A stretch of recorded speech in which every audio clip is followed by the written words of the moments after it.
So you're standing in the snow biome in 7 Days to Die 2.0, minding your own business, eating a can of blue goo, and suddenly you're sent back to the bedroll in nothing but your underwear with a strong sense that something bad just happened. Avoid this mistake and more by watching this video. The first mistake is of course standing still in the new snow biome. The new Frost Claw zombie has a ranged attack that will absolutely annihilate you when you're standing still or not paying attention, particularly on insane difficulty. This gamer can hit a 3-pointer on you and do 150 damage with that rock, enough to wipe you out in one hit for a good chunk of the early game. So when in the snow biome in 2.0, keep your wits about you and ideally avoid standing still if you can. Next mistake. Missing out on all the new perks in 7 Days to Die 2.0 is a big mistake. Treasure Hunter has been buffed to give you a guaranteed piece of armor, weapon, or a rare item at the higher ranks, and it also gives you a 100% boost to your dirt damage, which lets you dig clay much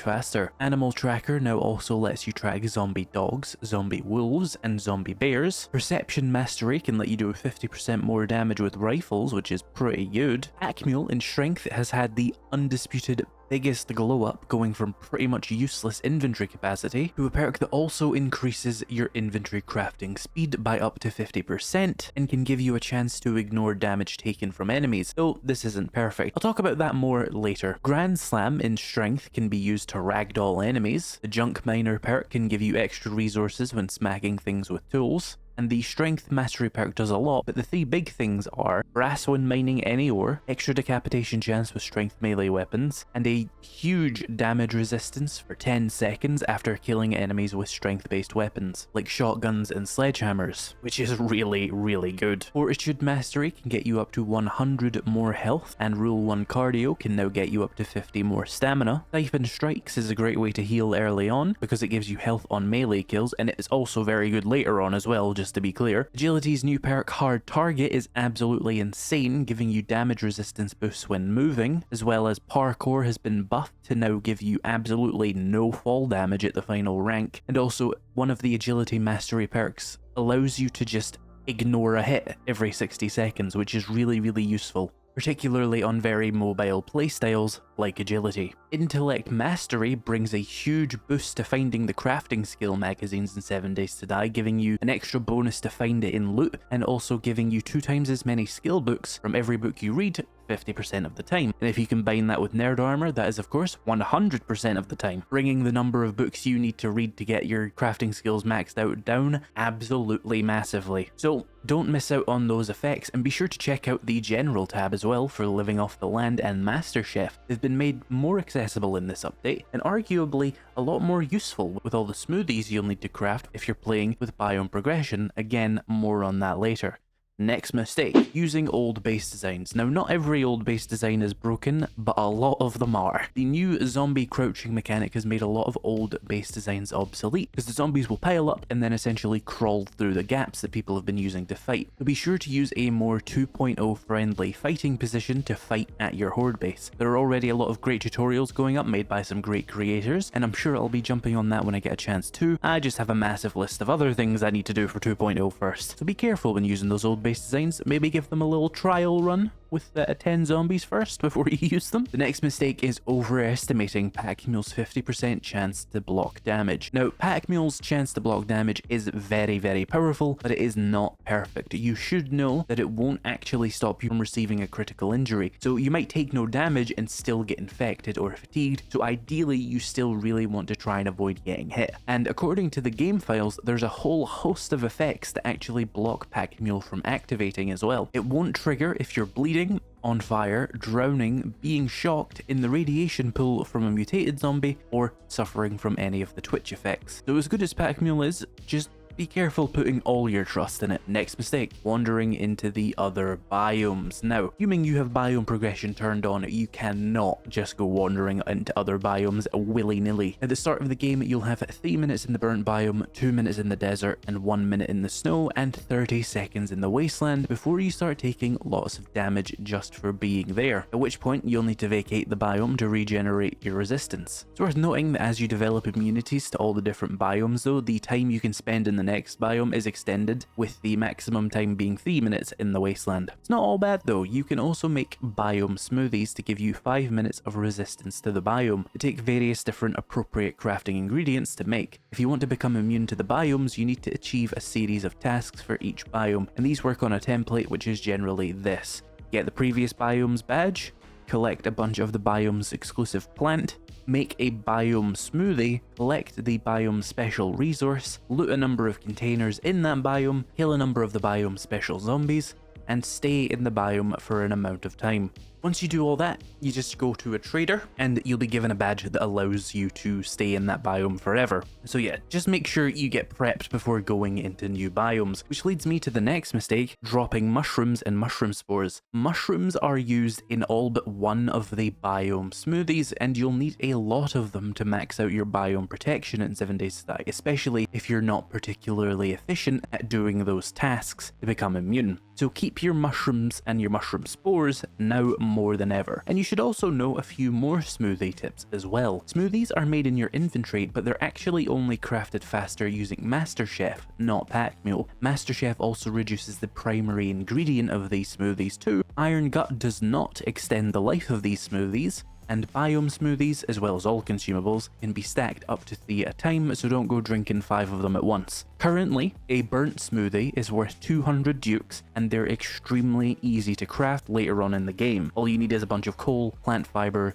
mushrooms, and water, and you can make a good amount of this 200 duke smoothie, and that's 200 base. You can increase the amount of money you're getting for these quite easily. So unless they nerf this soon, this is a solid money maker in 7 Days to Die 2.0. And that leads me to the next mistake, hunting ores in the wrong places. You see, biomes now have more specialized ore spawning. The forest is filled with iron, the burned forest is filled with nitrate, the desert, of course, is filled with oil shale, the snow biome is filled with coal, and the wasteland is filled with lead. Now, that's not to say you can't find the other ores in any biome, it's just you will quickly notice that these are much harder to find in the other biomes than in the previous update. And indeed, if you look at your map in the wasteland, you will see a lot of those juicy blue blobs. And hey, there's a free tip for you. If you want to know where ores are, you can actually just look at them on the map and you'll see little blobs of various colors that tell you which ore is spawning there. Iron is reddish orange, nitrate is white, oil shale is a slightly darker shade of tan than the desert, but you can notice it. Coal is black and lead is blue. On to the next mistake. Going into other biomes expecting a higher loot stage. This mechanic doesn't exist with biome progression turned on. The biome loot stage multiplier just doesn't exist, is gone in that game mode. So you'll be the same loot stage in the forest and the wasteland. However, you do also have to watch out for biome loot stage caps. The base cap for the forest is 40, but every time you get a biome badge from another biome, the loot cap in the other biomes also increases. Eventually that'll max out at 140 for the forest biome. So if you want to loot the best gear and you're below loot stage 140, don't worry about doing that in higher stage biomes. If you do want better gear, don't make the next mistake, not looting higher level POIs. POIs now have a more significant loot stage boost for the player. Tier 1 is 5% plus 3, Tier 2 is 10% plus 6, Tier 3 is 15% plus 9, Tier 4 is 20% plus 12, and Tier 5 is finally plus 25%